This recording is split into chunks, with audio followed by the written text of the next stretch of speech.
दीपक वोरा जी, वारिस पठान जी की दिक्कत ये है कि आम फिलिस्तीनी की बिजली पानी क्यों काट दी गई है। ये भी वो कह रहे हैं कि भाई ये तो खामोश है, सब मानवाधिकार संगठन, सब यूनाइटेड से जुड़े लोग खामोश है। उनका कहना है ये तो फिलिस्तीन लोगों के साथ अत्याचार है, देश क्यों नहीं दिया इजराइल ने, और इजराइली असली अत्याचारी है।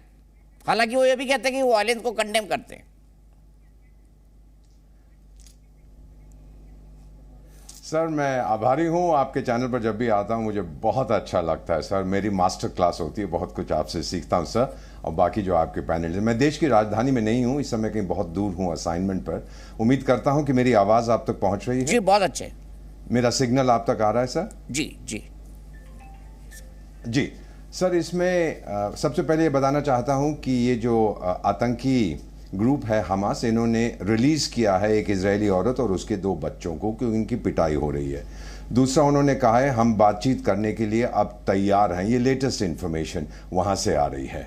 और तीसरी चीज़ जो इंटरेस्टिंग है सर, वो कह रहे हैं कि विद इन गाजा स्ट्रिप उनके अगेंस्ट मूवमेंट शुरू हो रही है। पोस्टर्स आ गए हैं, सोशल मीडिया पे कह रहे हैं कि हमारा गाजा के लोग कि इन आतंकियों से कुछ लेना देना नहीं। अभी मैंने हमारे पॉलिटिकल लीडर को सुना, सर विनम्रता से इतिहास सीख लीजिए, इजरायली लुटेरे नहीं हैं सर।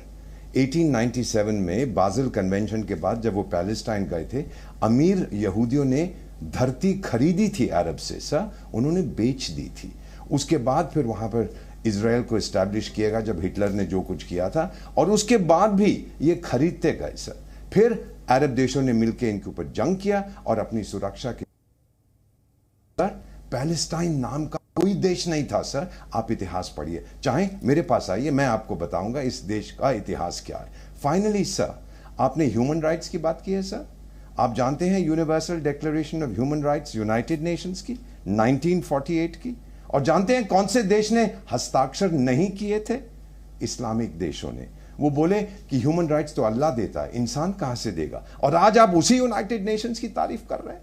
कमाल है सर।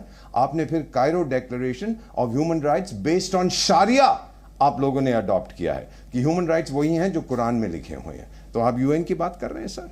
सर इतिहास पढ़िए, इतिहास समझिए। मुझे 50 साल हो गए हैं कूटनीति में, 72 साल की मेरी उम्र है। और फाइनली सर, संयुक्त राष्ट्र संघ के एक बड़ा बेचारा आवाजार सा व्यक्ति है, कहता है मैं सेक्रेटरी जनरल हूं, तो उसने अपील की है जी हम ह्यूमैनिटेरियन एड 4 लाख लोगों के लिए लेके जाएंगे और हमें रास्ता दिया जाए। कौन सा रास्ता दिया जाए? आप चाहते हैं बमबारी बंद हो जाए ताकि ये रीग्रुप करें? एलटीटी का नाम सुना है? जितनी बार सीज फायर हुआ था श्रीलंका में, एलटीटी ने और हथियार मंगवाए थे। नो सर, ये आज जंग इजराइल और हमास के बीच में नहीं है, ये पूरी दुनिया और आतंकवाद के बीच में जंग है।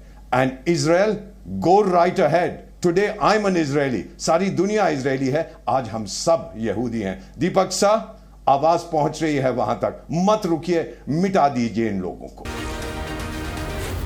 जी न्यूज़।